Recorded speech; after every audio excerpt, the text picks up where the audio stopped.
Are you new to philosophy and you want to learn more, but you don't know where to start? Well, I asked a professional philosopher to give me her top 5 book recommendations for someone like you. Whether you consider yourself a beginner or even intermediate when it comes to philosophy, I guarantee you there's something in this video for you. My guest is Dr. Jackson Withorn, a professor of philosophy at Toronto Metropolitan University. Before launching into her book list, I thought it would be a good idea to ask Dr. Jackson, what is philosophy? And this is what she said. Philosophy is the systematic, mostly a priori study of fundamental phenomena. So things like, what is the nature of the world? What are the grounds of human knowledge? How should we act? Those types of questions. So it's systematic. And then by mostly a priori, that is like contrasting it with something like science, where you kind of go out and do an experiment.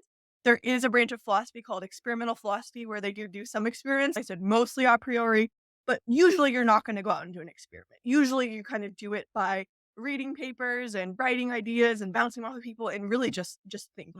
And so that's what the a priori thing means. And then fundamental meaning kind of these like baseline assumptions that we often make, such as like, I know these things, or these things exist, or I have free will. It's kind of looking at those, questioning those, clarifying those. I will say on my channel, I have a video called What is Philosophy? And I go into this more and kind of talk about branches of philosophy more. So you can check that out if you want to dive more into the question, what is philosophy? Okay, now it's time to reveal her top 5 book list. You want to stick around until the end of the video though, because she gives some bonus recommendations as well. The first one that I want to recommend, and I also, if I was going to teach like a true philosophy 101 class, this is almost definitely the book I would use. It's called The Norton Introduction to Philosophy. This book would be my number one recommendation for beginners. And if you just look at the table of contents, you can see it covers so many different topics. So it does philosophy, religion, epistemology, metaphysics, kind of introducing you to philosophy in a topic-based way, while also covering historical readings and contemporary readings. So if you just go look at the first section, Does God Exist? It has Anselm and Aquinas, and then it has like Roger White and Eleanor Stump, who are contemporary, very excellent philosophers of religion. One more example would be, is it reasonable to believe in God, and how much evidence does that require? It has like Blaise Pascal, William James, and then it has Al Hayek, and then Lar Bouchak, who's another philosopher who works on faith. So that's just an example, but what I like is that it has this good variety of reading, so you can get the historical stuff and the contemporary stuff, and it has really top-notch philosophers. So it also has some Eastern philosophy too, which is cool and sometimes an overlooked thing. So just to go over the basic topics, philosophy of religion is the first one. We already talked about that. And then it talks about epistemology.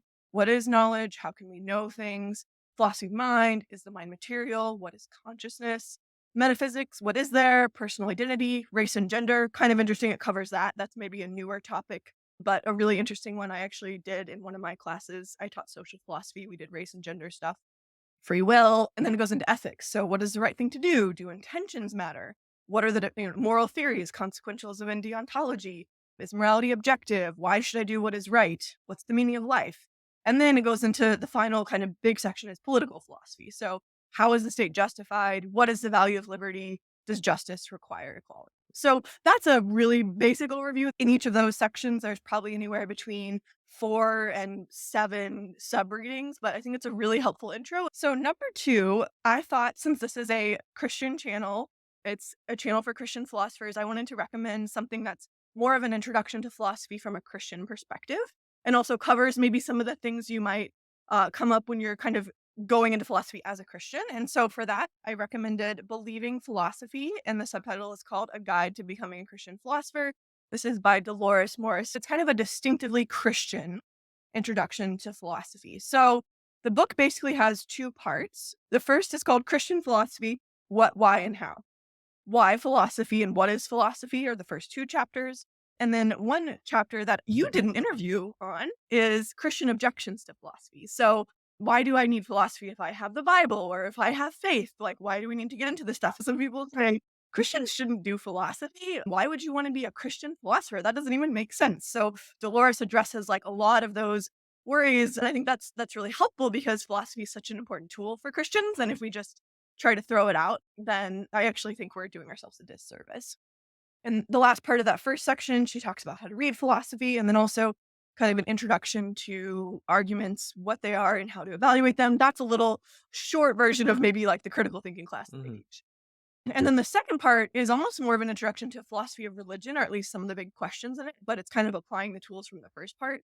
So she talks about the problem of evil and then responses to the problem of evil, skeptical theism and free will, and then also gives a version of the moral argument, so that objective moral values or evidence for God's existence. And I like Dolores's version a lot, actually, because her view isn't that atheists have no explanation for how we could have objective moral values. And I think that's clearly true, that they do have an explanation for how they could be. It's just that the theistic explanation is more satisfying in various respects. So I think that's kind of a cool way to end the book. So that's my number 2 recommendation.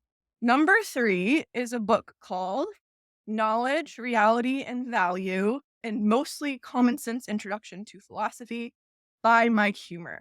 I will say this is a very long book. It covers a lot of ground, but Mike Humer is one of the most clear, easy to understand, easy to read philosophers in the whole discipline. I picked it because he's a clear writer, and also it just covers a lot of topics. So, what is philosophy, logic, critical thinking? Is there absolute truth? Then he does epistemology, so he does skepticism, defining knowledge, arguments for and against theism, metaphysics, including free will and personal identity, metaethics, utilitarianism and deontology, and then a couple things in applied ethics, which I think is charity and animal ethics. So again, it's a lot of stuff, but I think it's really helpfully written. It's well laid out, and it's going to be something that you can pick up and understand because of Humer, what a clear writer Humer is. My 4th recommendation is I wanted to do something a little different. The first 3 are kind of more, nonfiction, topical based introduction. So I was in between 2 here, but I ended up choosing The Tetralogue. I'm assuming that's how you say it, by Timothy Williamson. So Timothy Williamson is a really, really great epistemologist at Oxford. He had this Knowledge First program that a lot of people think really changed the landscape of epistemology in many ways. And the Tetralogue, the reason I think it's interesting is that it's actually written as a dialogue between 4 passengers in a train.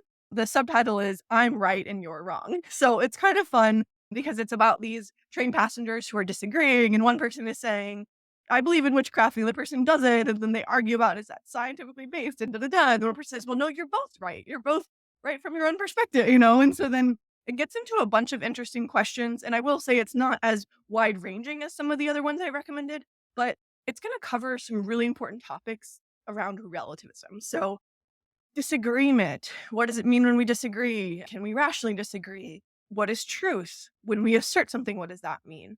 Fallibility. What about the fact that we don't have all true beliefs? What do we do with that?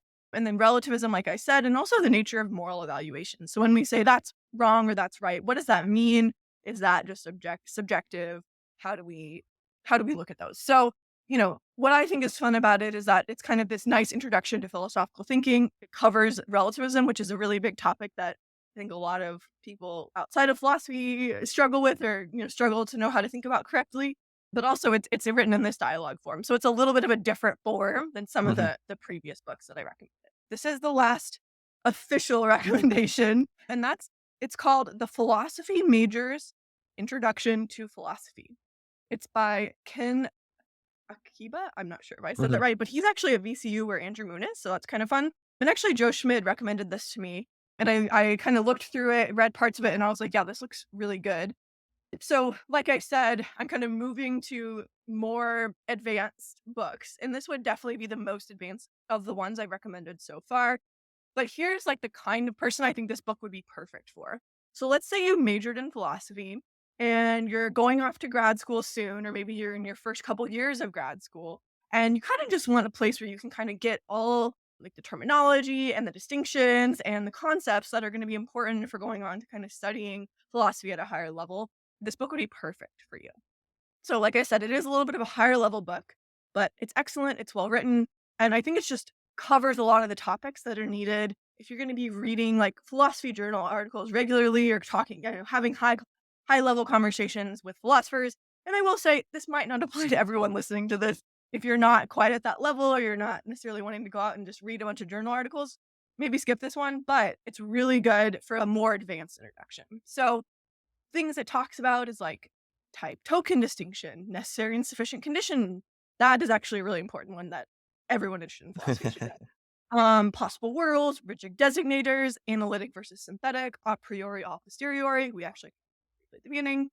Some basics on modal logic. What are hexaides? De re de dicto. Counterfactuals, causation, supervenience, internalism, and externalism in various branches of philosophy. So the author of this book kind of goes through a bunch of those areas. I definitely recommend it as kind of like, again, like a higher level introduction to philosophy. Mhm. Now, here are the 3 additional books that Dr. Jackson thought deserve an honorable mention. Yeah, so I'll just briefly say one is called Sophie's World, kind of a similar spirit to the Williamson book in that it's a nonfiction introduction to philosophy, where a girl named Sophie, you kind of follow her as she learns about the history of Western philosophy. I ended up picking the Williamson one because it's more about the history of philosophy than an intro to philosophy. It's kind of a fun fiction book to introduce you to the history of philosophy and some of the big debates.